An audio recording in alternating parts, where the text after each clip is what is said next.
We're live inside Queen's Park tonight. The Auditor General has released a scathing report that finds the process to redevelop Ontario Place wasn't fair or transparent, and that the cost is 5 times the initial estimate. And the Auditor General also examined the move to close consumption sites in the province and found it was done without proper planning. And we are in for our very first snowfall of the season in the GTA. We're giving you a live shot of the roads. We're going to have more on what you need to know coming up. And commuters were treated to a pop-up concert featuring the cast of Come From Away. This was at Union Station as part of Giving Tuesday. This is Live at 5.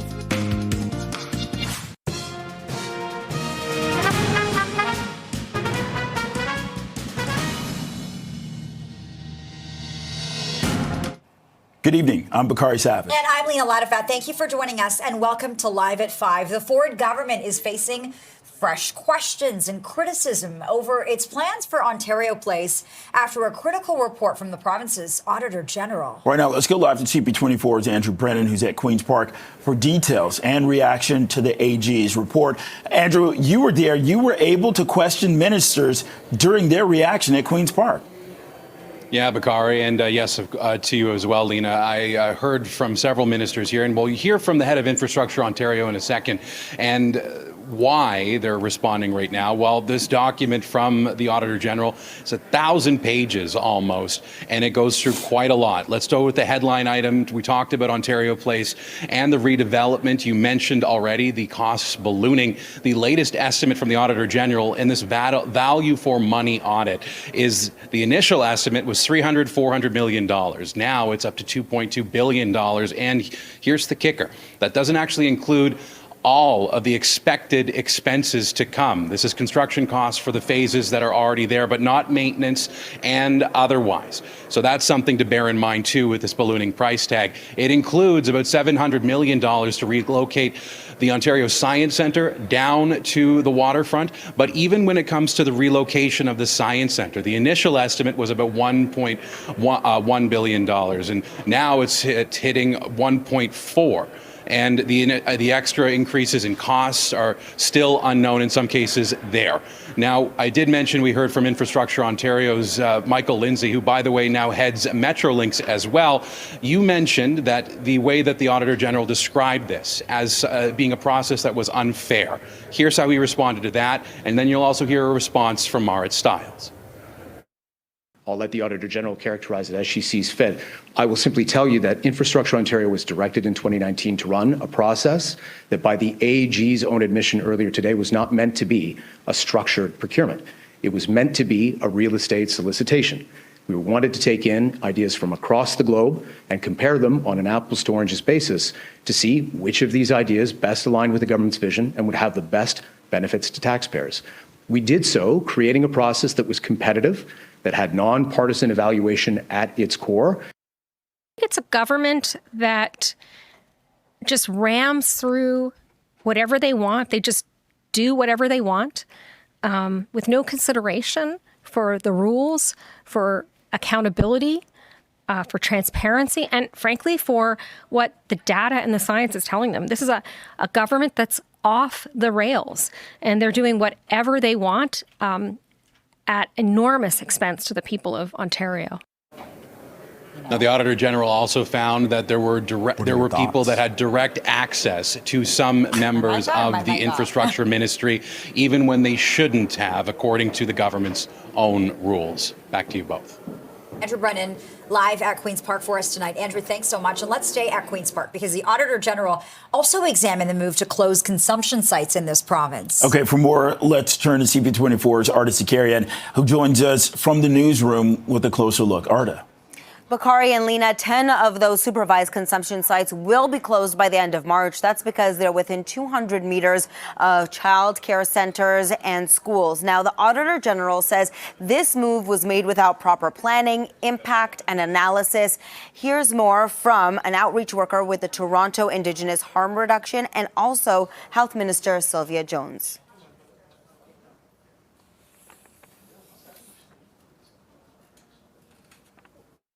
We are in the middle of a toxic drug poisoning crisis. Someone in Ontario dies once every 2 hours.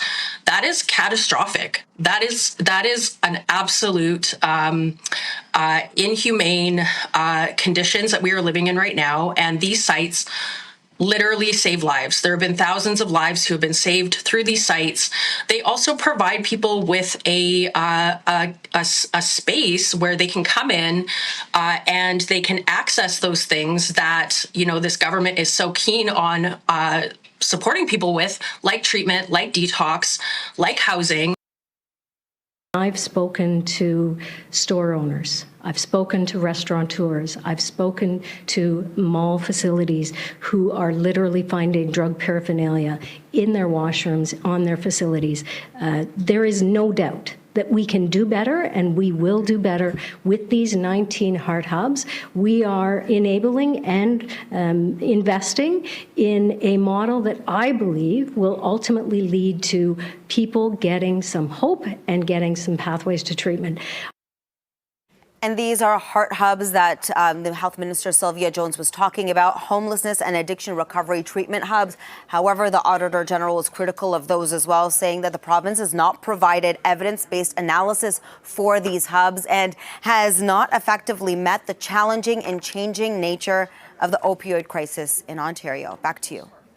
Karen, on this damning AG report. Thanks, Arda. Well, turning to the weather tonight, we are in for our first snowfall of the season in the GTA. It's happening tomorrow. Yeah, snow is expected to begin in the morning, and we could see about 5 centimeters accumulation before it'll start to taper off tomorrow evening. Environment Canada says visibility could be reduced at times. I have to say, I did notice some flurry activity tonight, so some of that's getting started already. 5:06 now, +1. Let's get a check on the commute with CP24's traffic specialist, Adjoa Nsiayabwa. How goes that drive, Adj? You know what? Things are getting a little bit better. We're dealing with the slowdowns to be expected, but you know what we're not dealing with anymore is the snowfall. There was a little bit of snow activity on the 401 in and around the area of the 404 and the Don Valley Parkway, but at least the snow is cleared. And you know what? Problems have actually cleared on the 401 westbound in the Express. So this is on the approach to the DVP 404. We had a collision. It was in the left lane. That situation is gone. Now, if you're on the flip side, it's a busy go starting from Dixie to Kennedy, and then gets busier as you make your way in towards the Durham stretch. And if you're traveling towards the Gardner westbound, you'll be putting on the brakes now from Jarvis to Dufferin, and it still remains a busy go on city streets where we have a couple of problems. Collision on city streets blocking lanes on Dawes and Danforth. Also a collision on Steeles at Highway 27. This CP24 traffic report is brought to you by 407 ETR. Enjoy the journey with a stress-free commute. A staff report out of City Hall is recommending a cap on the number of licenses given to rideshare companies. Yeah, the report, which staff say is backed by plenty of data, notes the increasing number of rideshare vehicles are impacting public transit use, congestion, and emissions. Staff say they consulted with the industry and did extensive research to back their recommendation. The city tried to put a cap on rideshare licenses last year, but backed down in the face of a lawsuit by Uber. If you want to address congestion in the city of Toronto, you should take a close look at this industry and not rip out bike lanes. I think, 1 in 7 cars are Uber cars in the city of Toronto, clogging up street, contributing to emissions and congestion, and this is something that we need to tackle. I don't think a cap is necessary. This is the only jurisdiction in the entire country that is contemplating a cap right now.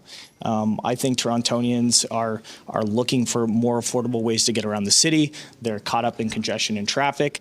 They want that convenience factor, and the city moving in on this really in the pursuit of an ideological agenda that has been so cooked throughout this mayor's office. I don't think that's helpful in the long run. I can't speculate what will happen to prices. We are aware, and we certainly heard during consultations that people were concerned about a cap impacting fares going up and wait times increasing. We did hear that, and that's why we built in a monitoring program so we can look at fares and we can look at wait times over the next 6 months to a year. And the proposed bylaw amendments, they are on the agenda for next week's executive committee meeting. Now, if given the green light, the recommendation would be up for final approval. That'll be at the next council meeting, which is December 17th. It's 5:09 now, sitting right at the freezing mark tonight. You're watching Live at 5. And coming up, the government's considering more measures to beef up border security. This comes after Donald Trump's tariff threat. We're going to explore this topic with CP24's crime analyst, Steve Ryan. It's after the break.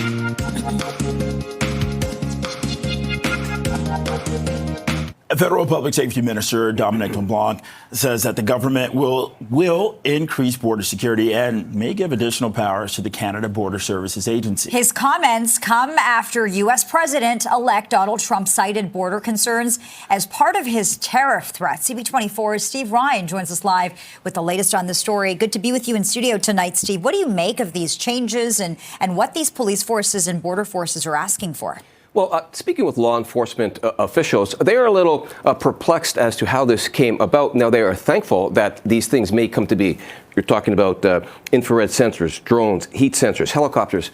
But they have been asking for this for a very long time to firm up the borders, to stop illegal guns from coming into the country, to stop illegal drugs from coming in, to stop human trafficking from taking place across our borders. It's being done, according to the feds, because the Americans have said that if you don't stop illegal immigrants from coming into the United States, we're going to put a tariff on you of 25%. So the result is the same. We're going to get an inverse result, I should say. We're going to perhaps see a reduction in these things coming into the country. But this is not what's being done. And law enforcement are a little perplexed by this, but they're also very happy with the potential news. Okay, so with that, see, what is the real conversation for law enforcement here? Guns, drugs, and human trafficking. Guns in particular. We've got 90% of the guns in Canada come in from the United States. Cops have been saying forever, we need to tie up the border. CBSA has been saying the same thing. We need the resources that they may be getting now, but they're not getting them for guns to come across, to stop guns from across the border. They're getting it to stop illegal migrants from going into the United States. So we're going to see the same effect. The deterrence is going to be there. It's just a little odd, according to law enforcement officials that I've spoken with, how this came to be, how it transpired. Yeah, it's interesting because obviously it has everything to do with political pressure. And as you've said, law enforcement officials have been asking for this for a long time. What do you think this is going to mean for our battle with guns? Mm-hmm. Well, I think we're going to see a reduction in guns coming across the border. I think we're going to see a reduction in drugs and a reduction in human trafficking. I've been telling this story all day. I spoke with a police chief on one of the reserves opposite Port Huron, Michigan, in southwestern Ontario last year. He said that with binoculars from his car, he can see guns being smuggled across the United States into Canada. He was on live television with an interview with me begging the government for a boat so he could do the enforcement. These resources now are going to prevent that sort of stuff from happening. So we will see, I think, an immediate reduction, but it's odd that it's not being done for these reasons. It's being done at the behest of the United States. Okay, so somewhat of a positive spin on this for us, but what does this mean for law enforcement in Toronto, people who live right here in the GTA? What does this mean? Well, I think we're going to see a reduction in gun crimes. I think we're going to see a reduction in illegal guns. I think you'll see a reduction in that 90% of guns that are coming in from the United States, and we can leave the gun owners, illegal gun owners, and the hunters and the sports shooters alone and deal with the real issue, which is going to be the illegal guns coming across the border, and these resources are the ones that are going to be responsible for that. We do have a clip, by the way, so let's listen to that. Okay. We're going to be more visible about it because it's important for the Americans and for Canadians to see that the border is secure, that our security posture at the border is robust. So it becomes more urgent, I think, to show the good work that the RCMP are doing, for example, in terms of fighting organized crime and fentanyl and the Mexican cartel, the big drug takedown in British Columbia. The Canadian Border Services officers are doing work every day at these border crossings in partnership with U.S. Customs and Border Patrol. So there's going to be more visible posture. Respectfully, I would say that it was urgent, according to law enforcement, a long time ago to get these borders shored up. All right. Our crime analyst, Steve Ryan, live in studio tonight. Steve, thanks so much. Chat soon. Thanks a lot, Steve. Okay. Well, Canada's public safety minister is responding to a comment that Donald Trump reportedly made about Canada becoming the 51st U.S. state. Yeah, Fox News says Trump made the remark during his dinner with Prime Minister Justin Trudeau at his Florida estate last week. There's a picture from that. Trump reportedly suggested Canada could become the 51st state after Trudeau told him the tariffs the incoming president has threatened to impose would kill the economy. According to the report, Trump also suggested Trudeau could be governor of the newly minted state. Dominic LeBlanc, who attended the dinner, says Trump was only joking.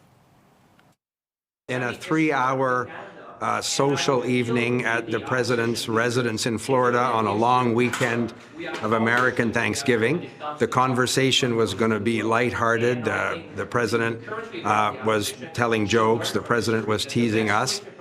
It was, of course, on that issue, in no way a serious comment. Now, Fox News says Trudeau responded to this supposed joke with nervous laughter. Well, South Korea's president says that he'll move to lift his martial law decree hours after he accused the opposition of anti-state activities.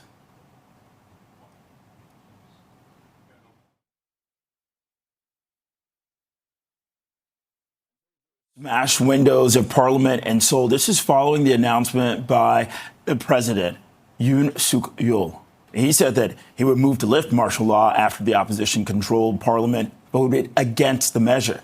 President Yoon made the surprise declaration in a late-night news conference, accusing the opposition of sympathizing with North Korea and committing anti-state activities. You're watching Live at 5. Coming up after the break, we're live at Union Station. We're going to tell you how Toronto is marking Giving Tuesday. Stay with us for that story.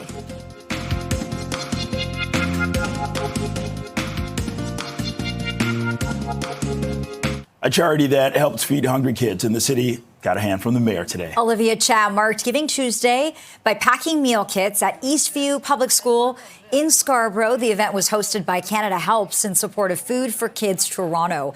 The program makes sure that students who rely on school nutrition programs during the week have healthy food to bring home with them every weekend. The kits will be used to serve children in need at 2 schools in the city. We know that 1 in 10 Torontonians rely on the food bank. And sometimes the kids will have food during weekdays. But when it comes to Saturday and Sunday, they may go without. What Food for Kids are doing is they are packing enough food for the kids and their family over the weekend. We partnered with TDSB, and they let us know where the need is most greatest, and through the Learning Opportunities Index. And so we work with educators to make sure that our donations and our program is feeding the families that are most in need in Scarborough. This is really an opportunity to recognize the great work of this charity here that they're doing in their local community to help feed kids. And I think the mayor recognizes that, and we recognize that as an opportunity to help support this very valuable charity to this community. Today is the kickoff to the giving season, and so we want to remind people that today is the day to be generous. And Canada Helps says that today's event was also meant to call attention to what it's describing as Toronto's urgent food insecurity crisis. Well, a pop-up concert featuring the cast of Come From Away is being held at Union Station, also as part of the Giving Tuesday charity initiative. Let's go live to CP24's Phil Perkins, who's going to have a rendition of the performance. Phil? Oh, no. I don't know about a performance of that. This is my performance. This is me giving to you guys on Giving Tuesday some content. Hopefully, bloopers here at the Roller Express here at Union Station. One of many free activations here for the families. Everything here is free. That's what it's all about. Giving forward. We already had, Black Friday, we had Cyber Monday, so now it's about Giving Tuesday, giving forward. And no musical really encapsulates that more than Come From Away. If you know the story, you might have. It's been around since 2017. Back in 9/11, planes diverted to Gander, Newfoundland, and the people there, almost just 11,000 people live in Gander, Newfoundland, housing people from these planes, giving them food, keeping them warm, keeping them happy. And so they partnered with CanadaHelps.org to create this. It was a pop-up concert, really. They did 3 songs from the hit musical. We spoke to some of the cast members about what Giving Tuesday means and how it was such a perfect partnership with Come From Away. Here's what they had to say. I think the show actually helps me to remember that there is actually a lot of goodness in the world, especially during the very hard times that we've all been having and seeing and experiencing. I often say I'm so grateful that I get to tell this story 8 times a week because it helps root me in the positive, as opposed to, say throughout the day, if you're watching the news and seeing things that are happening in the world that might take you down, at least I get to go to the theater and be reminded that, no, there's actually a lot of love and kindness in this world, and we get to celebrate that. Bakari. Okay, so if you missed the concert, they're doing live music, not from Come From Away, but they're doing live music all winter long for CanadaHelps.org. That's a charity website. You can go to it. There's like over 80,000 charities you can look up, and you can donate, set up subscriptions for charities. So instead of paying for a streaming service, you can donate to a certain charity every single month.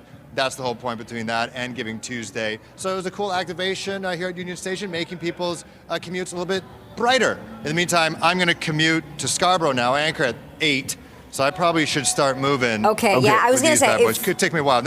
I've never done roller skates. Yeah, skates, but no singing. Thanks for nothing, Phil. Good luck in Toronto traffic, Phil. What do you want me to sing? I don't know any songs. Okay, you better make your way here soon, Phil. We'll see you soon. You're watching Live at 5. We're going to take a quick break, and when we come back, we're going to talk about this. Lotto Max players, they're going to have another chance tonight to try to win $80 million. Stay with us.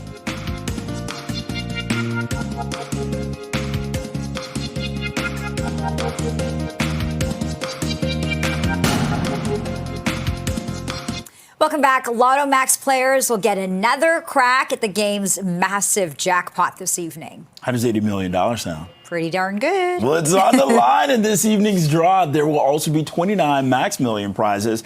Those are worth up to $1 million each, all up for grabs. The odds of matching all 7 numbers needed to win the grand prize are about 1 in maybe 33 million. The deadline to purchase a ticket is 10:30. You know, a lot of people might disagree with me, but I actually think $80 million is too much money. I think that's just way too much money. Yeah. I knew you were going to laugh. But that's my controversial opinion. Well, Kendrick Lamar is going on tour, and he's stopping right here in the hometown of his rival. The little ideas I told made people go rogue until God gave me a big one. Well, the rapper, who's in a bitter feud with Drake, says that the Grand National Tour will hit 19 stadiums across North America starting in the spring. Toronto is the only Canadian date. Lamar and co-headliner SZA will play the Rogers Centre on June 12th. Tickets go on sale to the general public Friday, and I can tell you that Drake nor Kendrick Lamar would say $80 million is too much. They definitely would not agree with me, though. That is 100% right. 5:27, 0 outside. You're watching Live at 5. The Auditor General has released several reports critical of the Ford government, including the process to redevelop Ontario Place. We're going to have reactions coming up.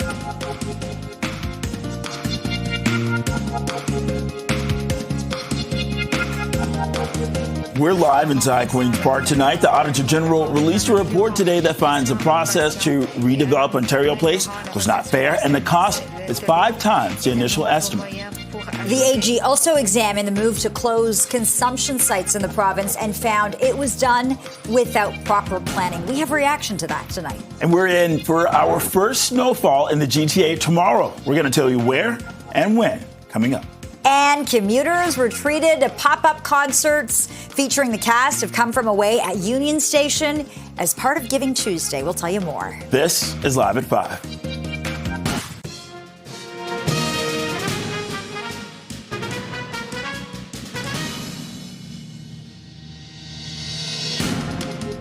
Good evening. I'm Lena Latafat. And I'm Bakari Savage. The Auditor General released several reports today critical of the Ford government.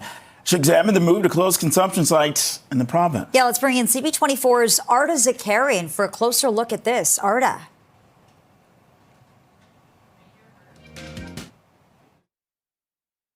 They're close to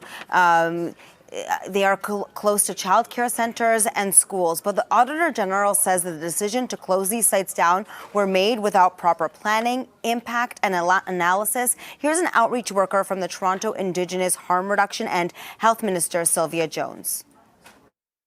I think what the Auditor General's report did is just validate what people have been saying for months leading up to this. There were signs and indications that this was the move that the government was going to make for some time now. And I mean, you name it. You have doctors, researchers, frontline workers, people who use drugs, family members who are all saying that this is a catastrophic decision that is being made without scientific evidence, without health research, without best practices. it's pretty clear that as we see the number of individuals and families impacted by the opioid crisis, that we need to do more. And that is why we made that announcement at the Association of Municipalities of Ontario to say we want to transition into heart hubs. These are facilities that are actually going to provide more than just facilitating drug use. We want to make sure that there is a pathway out of addictions, and with our Heart Hub model, you will see social work, you will see healthcare, you will see pathways for addiction, mental health assistance. And Health Minister Sylvia Jones spoke about heart hubs. She says those are homelessness and addiction recovery hubs. However, the Auditor General was critical of this too, saying that there's not any evidence-based case analysis for these hubs. The Auditor General says that the province effectively did not meet the challenging and changing nature of the opioid crisis. Back to you. All right, Art Zakarian live in our newsroom tonight reacting to the AG report. Now, the Ford government also facing fresh questions about its plans for Ontario Place from the same report from the province's Auditor General. Right now, let's go live to CP24's Andrew Brennan, who continues our coverage from Queen's Park. Andrew. Bakari, Lena, I wanted people at home to see how much the Attorney General wrote for all of these reports. This is the annual report. It's roughly the size of 3 bricks. It's pretty hefty, and in some cases, pretty scathing. So when we're talking about Ontario Place and also the move, by the way, of the Science Centre to Ontario Place down at the waterfront, there's a few things that jumped out of this report. One, ballooning costs. The actual estimate now for the redevelopment of Ontario Place is over $2 billion, $1.8 billion more than the original estimate back in 2019. And the costs could get even higher. This includes about $400 million at last count for a parking lot. It also includes some mentions from the Auditor General about the process not being fair, open, or transparent to all parties involved as the government was looking to see who would be interested in being part of the development. Having some groups, including Therme, who's building the mega spa there, meeting with an executive from Infrastructure Ontario, which according to the rules should not happen. Now, you're going to hear from Michael Lindsay, who runs Infrastructure Ontario, now also the interim head of Metrolinx, by the way, in defending what the government has done and the response to this report, as well as hearing from some of the opposition parties. What's been reported today by the Auditor General is that we continue to work with the Ministry of Infrastructure on the cost of a new science centre down at Ontario Place. I think it's worth remembering what we're doing by doing that. We're creating a new state-of-the-art, bespoke, built-for-purpose Ontario Science Centre that's going to last for several generations. That's optimized in respect of exhibit space and is going to give incredible experiences to generations of kids. Those costs are not yet finalized. The figures that are in the Auditor General's report are preliminary. The Premier likes to say he's a good businessman and that the province should be run like a business. But even the Premier and his own Minister of Infrastructure didn't know the cost, and worse, didn't care to ask what it would cost taxpayers to take on this role of master developer. So far, it's over $2 billion and counting. In my 30 years on Bay Street, I never saw a business leader take on a deal when they didn't know what it would cost them. Now, some of the opposition parties are saying that Infrastructure Minister Kinga Surma should resign from that post. She wasn't at Queen's Park today, but Sylvia Jones, the health minister, said that in her mind, she shouldn't need to. But there's a lot more to this report, by the way, including TDSB looking at funding there. We'll have to break that down over the coming days. For now, back to you both inside.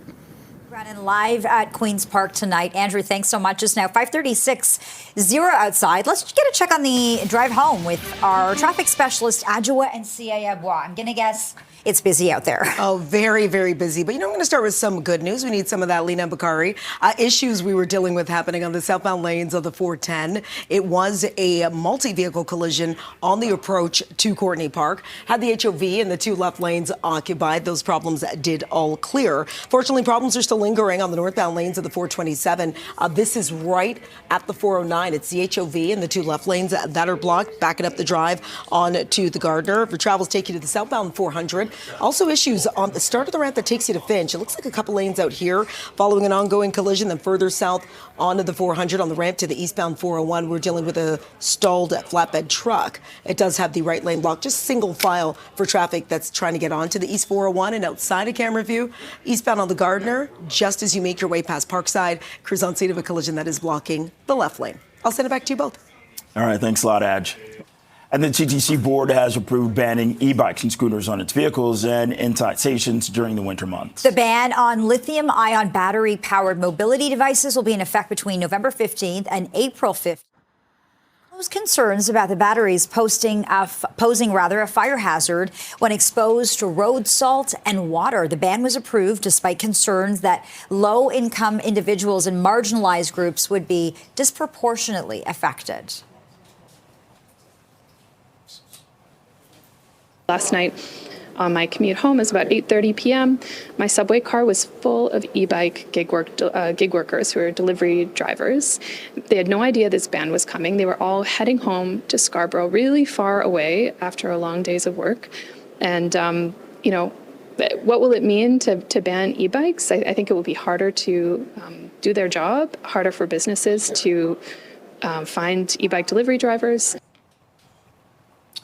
Well, the man was injured last year. This is when an e-bike caught fire on a subway train in North York. Well, a staff report out of City Hall is recommending a cap on the number of licenses given to ride-sharing companies. The report, which staff says is backed by plenty of data, notes the increasing number of rideshare vehicles are impacting public transit use, congestion, and emissions.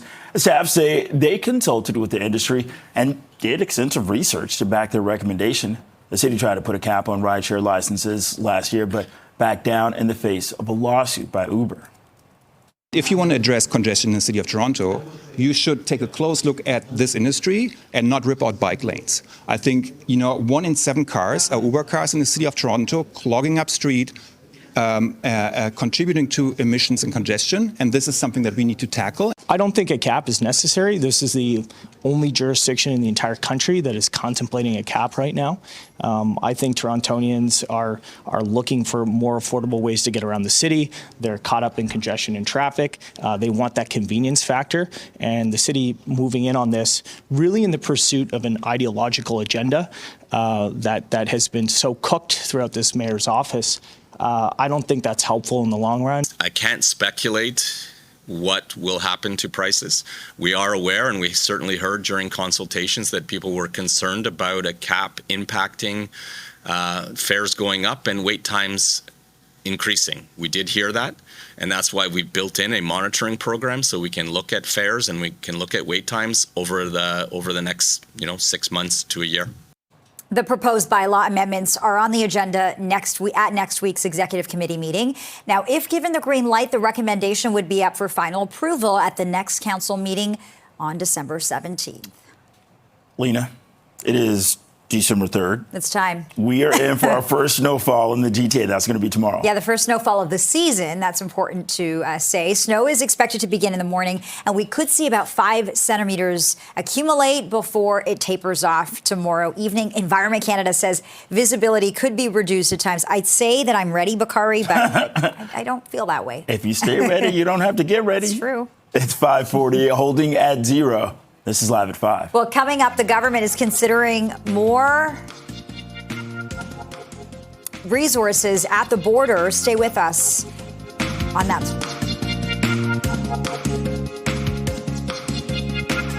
Brazen smash and grab robbery that was caught on camera.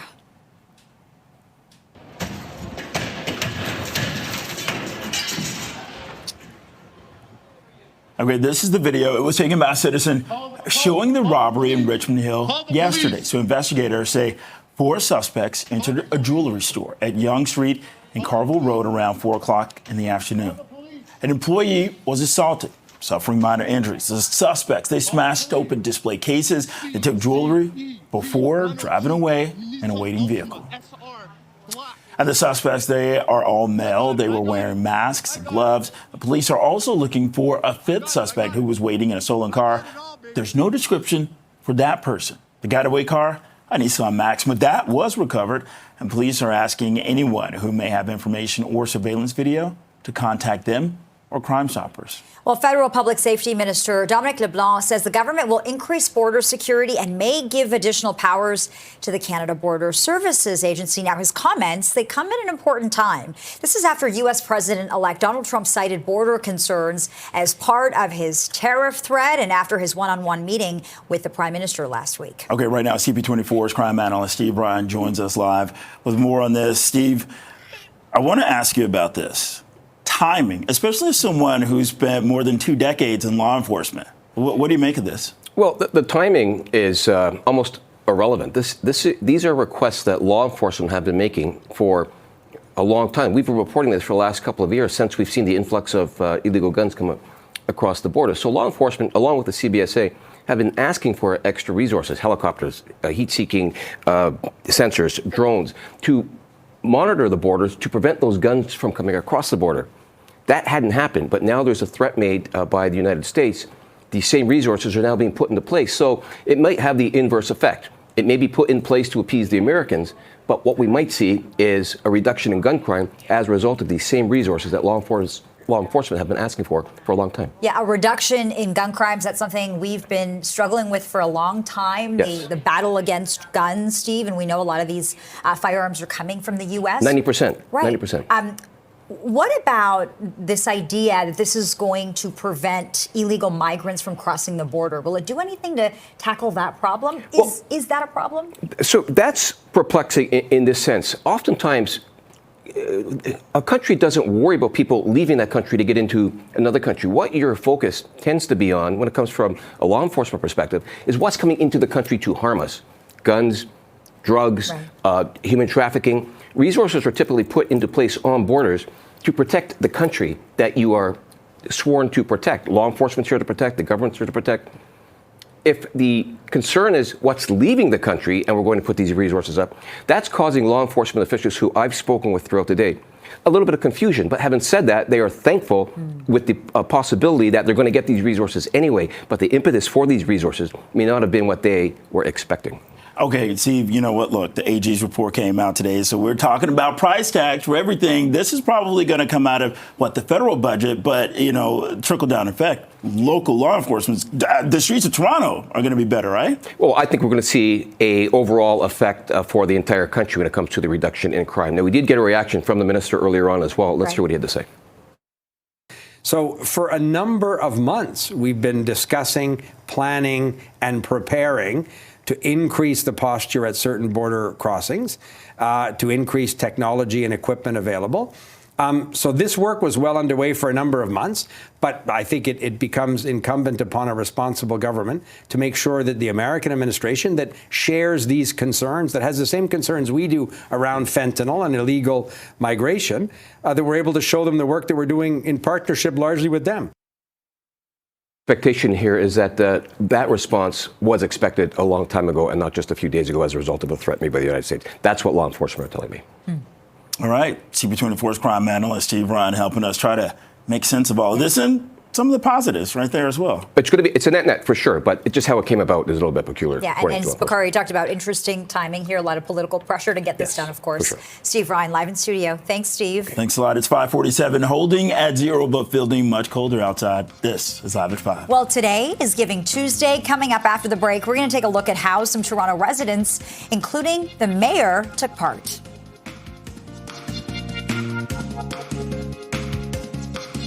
Welcome back. A charity that helps feed hungry kids in the city got a hand from the mayor today. Olivia Chow marked Giving Tuesday by packing meal kits at Eastview Public School in Scarborough.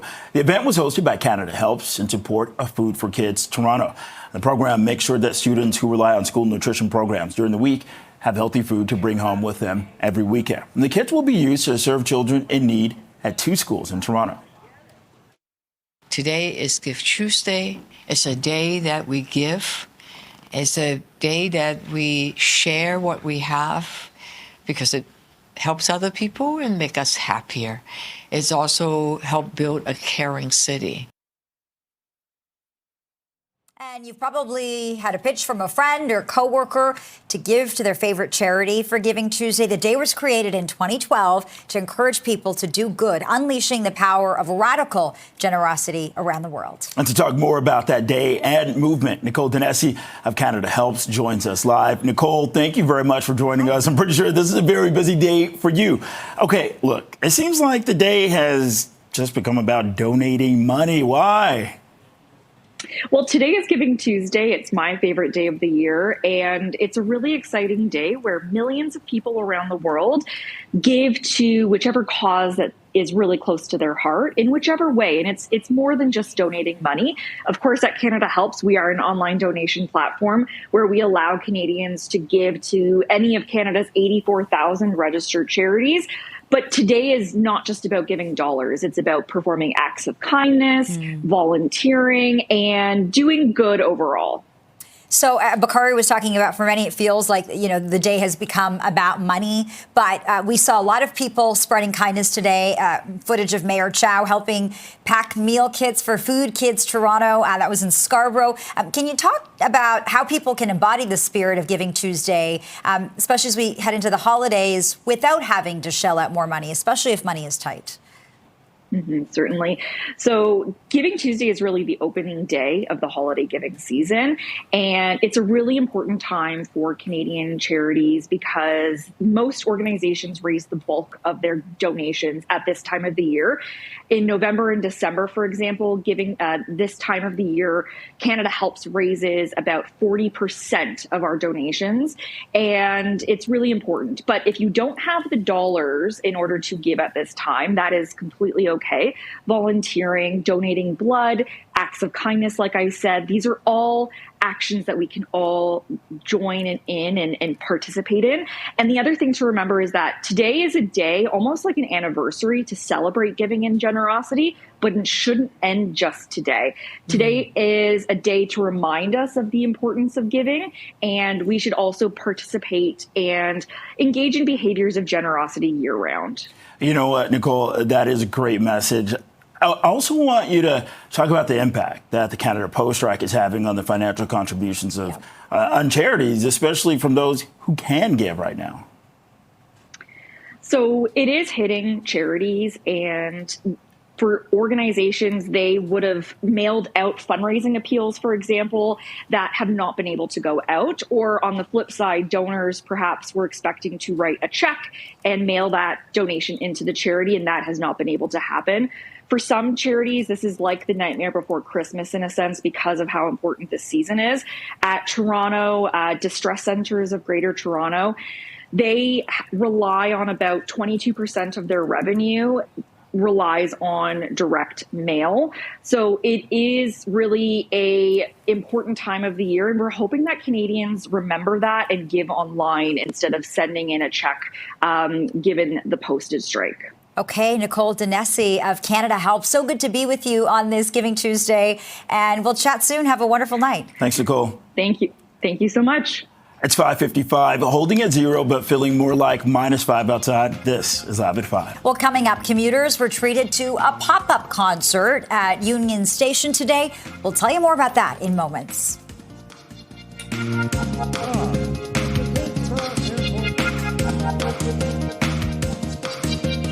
There was a pop-up concert at Union Station this afternoon, part of Giving Tuesday. Welcome to the rock.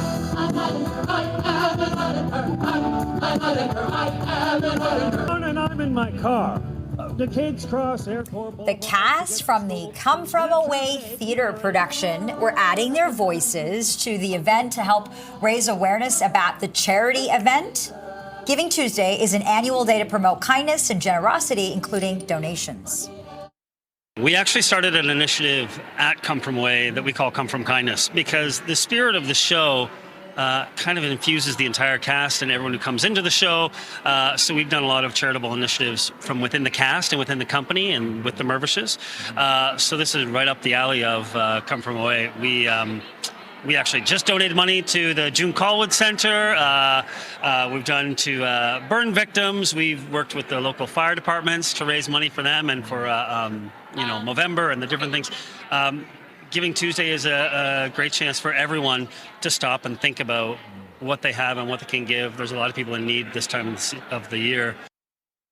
We are also the co-founders of Giving Tuesday, and we thought, what better way to celebrate generosity than, as you said, with this story of Come From Away, which is all about the generosity of our fellow Canadians. It's all about people in Canada and Gander who opened up their hearts, opened up their homes to complete strangers during 9/11, and said, come on in, we're going to take care of you. With that, it's 5:59, holding at 0. This is Toronto's Breaking News, CP24. Happy Giving Tuesday. Thank you for watching. CTV News at 6 is next.